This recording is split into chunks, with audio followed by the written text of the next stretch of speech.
Drive करने में कैसी है। तो यही वो इंजन है जो इसके छोटे भाई यहाँ पे 1000 आरपीएम के करीब इसमें स्टीयरिंग फीडबैक। तो यहाँ पे 3000 आरपीएम के बाद आपको एर्गोनॉमिक्स की बता दूं, यहाँ पे एल शेप बन रही है तो आपको बढ़िया। अरे भाई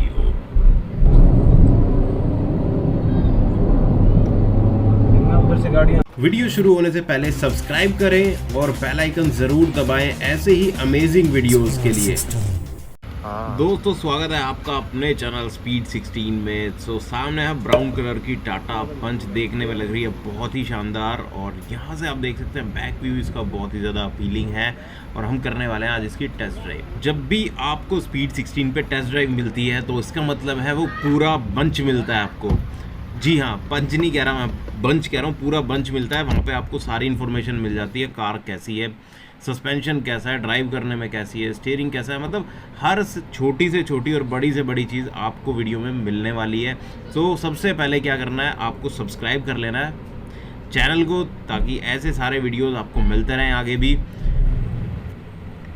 सो भाइयों, इसमें आपको मिलता है रैवट्रॉन इंजन जो 1.2 लीटर का है और पावर जो मिलती है आपको वो 8.48 bhp की मिलती है और 113 Nm का टॉर्क मिलता है। तो यही वो इंजन है जो इसके छोटे भाई बहनों को चला रहा है। बाकी टिगोर, टियागो और अल्ट्रोज में यह इंजन आपको मिलता है। हाँ, ये हो सकता है कि जो वेट है, वेट के हिसाब से थोड़ा बहुत आपको टॉर्क इधर उधर मिल जाए, पावर इधर उधर मिल जाए, तो वो होता है, कब वेट पे थोड़ा सा डिफरेंस पड़ता है। तो अगर आप ड्राइव करेंगे तो आपको पता चलेगा। तो मैं कार को एक बार रोक के इसको फर्स्ट गियर में उठाने की कोशिश करता हूँ। अभी ये स्पोर्ट्स मोड में है, तो यहाँ पे भी फर्स्ट गियर विदाउट एक्सिलरेशन इसको उठा के देखते हैं कि उठती है या नहीं और कितना ये आरपीएम देती है यहाँ पे। तो अभी आप देख सकते हैं मैं क्लच इसका रिलीज़ कर रहा हूँ। क्लच बहुत लाइट है, बहुत बढ़िया है और यहाँ पे 1000 आरपीएम के करीब इसमें मिल जाता है आपको क्लच रिलीज़ में ही। तो एक्सिलरेशन मैंने यहाँ पर नहीं दिया इसमें, तो काफ़ी सही है, आराम से उठ गई है। AC भी ऑन है, फुल पे AC चल रहा है, हालांकि ऑटोमेटिक है, फैन स्पीड फुल पे है इस वक्त। तो क्लच रिलीज डिसेंट है, कोई इशू नहीं है और बहुत ही लाइट मोड पे है। सेकंड गियर में आराम से पड़ती है, कोई भी कंसर्न नहीं है, कोई टाइट फील नहीं आएगा आपको, कोई भी ऐसी फीलिंग नहीं आएगी। और जहाँ अभी स्टीयरिंग की बात करूँ, स्टीयरिंग फीडबैक बहुत लाइट है, बहुत आपको आपके हाथ दर्द नहीं होने वाले आने वाले टाइम में, मतलब बहुत आराम से ईजीली यहाँ पे मूवमेंट है, हार्ड फील नहीं हो रहा बिल्कुल भी स्टीयरिंग का। और यहाँ पे मैं आपको बता दूँ 3000 आरपीएम पे ये जो कार है अभी खुद बोलेगी कि आप अब गियर चेंज कर दो। तो यहाँ पे 3000 आरपीएम के बाद आपको ये फील होने वाला है कि अब आपको गियर चेंज करना है, थोड़ा सा आपको पावर का कंसर्न लगेगा। बट हाँ, अगर आपको ओवरटेक करना है तो वो कंडीशन सही है, सबसे बढ़िया कंडीशन आपके लिए रहेगी। स्टीयरिंग फीडबैक बहुत ही इम्प्रेसिव है, बहुत बढ़िया है, कोई भी कंसर्न यहाँ पे नहीं आ रहा है। और यहाँ पे देखिए फीडबैक भी बहुत बढ़िया, अभी मैंने टर्न लिया है तो कोई भी कंसर्न नहीं है, आप देख सकते हैं अभी स्क्रीन पे, बहुत बढ़िया, कोई भी इशू मुझे यहाँ पे इस वक्त नहीं लग रहा है। फर्स्ट गियर के बाद पिकअप बढ़िया है। अब यहाँ पे मैं बात करूँ, देखिए सिंपल आपको एर्गोनॉमिक्स की बता दूँ तो बहुत ईजीली रीच है, सेंटर कंसोल में बहुत ईजी रीच है, आराम से हाथ जा रहा है। और जो सिटिंग पोस्चर है वो बहुत बढ़िया है कार का। यहाँ पे एल शेप बन रही है तो आपकी कमर के लिए बहुत बढ़िया है। यूजुअली होता क्या है, सेडान के अंदर आपको ये फील होता है कि यार कमर में दर्द होने लगता है, वी बन जाता है, तो यहाँ पे वो कंसर्न नहीं है। और ब्लाइंड स्पॉट क्रिएट नहीं हो रहे, बहुत अच्छे पिलर दिए हुए हैं, पतले भी नहीं है ज़्यादा, बट ठीक है, यहाँ से आपको ब्लाइंड स्पॉट बिल्कुल भी नहीं बनता है इन पिलर्स की वजह से। और देखिए 5 स्टार रेटेड कार है, स्ट्रक्चर पे बढ़िया काम कर रखा है और ये जो चेसिस है पकड़ के चलता है रोड को, बहुत अच्छे से चलता है।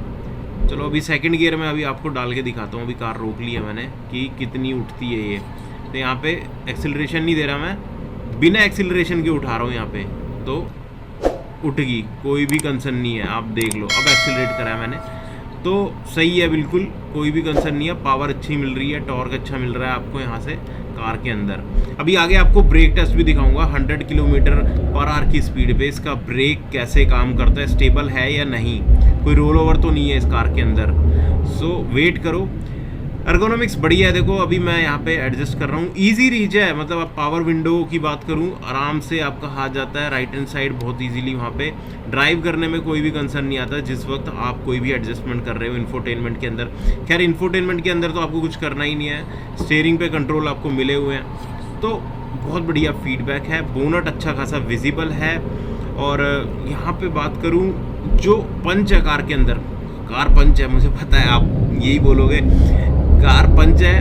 पंच के अंदर पंच भी बहुत बढ़िया मिलता है आपको 3000 RPM पे, जो ये बढ़िया पकड़ती है, रफ्तार पकड़ती है बहुत बढ़िया। अरे भाई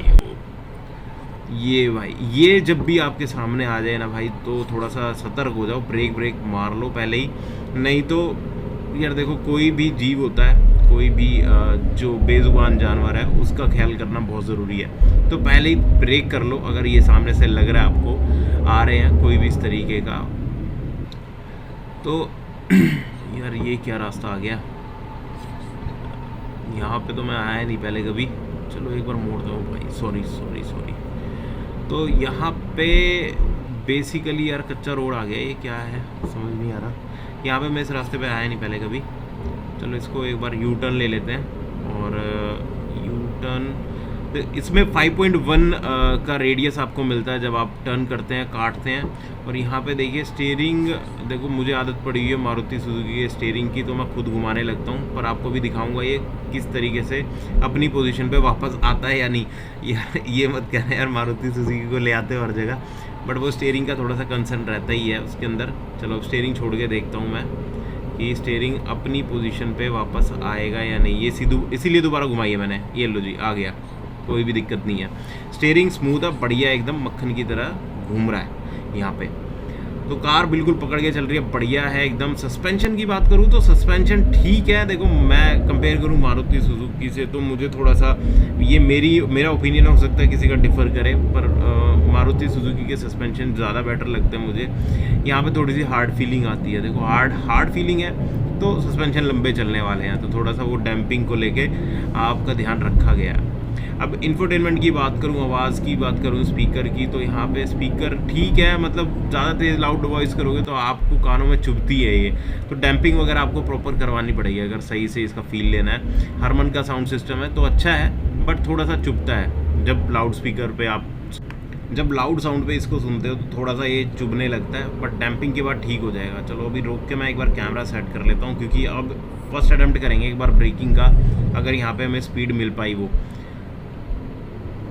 चलो भाई निकालते हैं इसको। यार साइड में देखना भी ज़रूरी है, और जब भी ड्राइव करो साइड में देख के, ट्रैफिक को देख के ही ये करना, ऐसे ही टेस्ट मत करना। और जब भी ऐसे कभी ब्रेकिंग टेस्ट करना हो तो पीछे IRVM में ज़रूर देख लेना, साइड मिरर्स में देख लेना। तो ये मैं रिकमेंड नहीं करूँगा, बट बहुत ही प्रोफेशनली आपको ये करना होता है। तो यहाँ पे अभी स्पीड मैंने पिकअप कर ली है, और यहाँ पे ये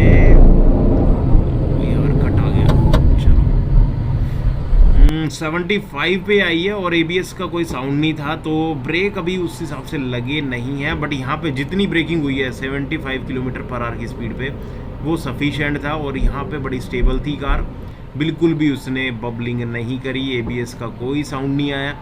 तो यहाँ पे तो इम्प्रेस किया है। अभी 100 पे लेके चलते हैं इसको, 100 km/h की स्पीड पे टेस्ट करेंगे, तब सही से पता चलेगा कि असल में इसके अंदर वो मजबूती, वो ताकत है या नहीं। देखो बॉडी में है, मानता हूँ। चलो खींचते हैं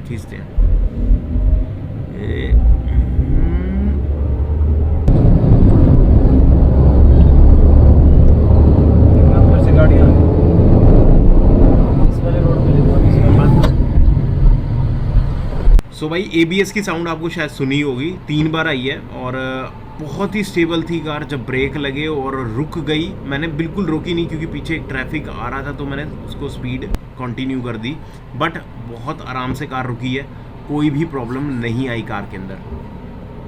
सो भाई 5 स्टार रेटेड कार है, अच्छा खासा परफॉर्म कर रही है, और यहाँ पे आपको बेसिक सेफ्टी फीचर मिल रहे हैं, ABS, EBD, एयरबैग्स, और उसके साथ साथ आपको ट्रैक्शन कंट्रोल भी मिल रहा है। तो अच्छे खासे सेफ्टी फीचर मिल रहे हैं, जिसमें आप ऑफ रोडिंग बड़े आराम से कर सकते हो।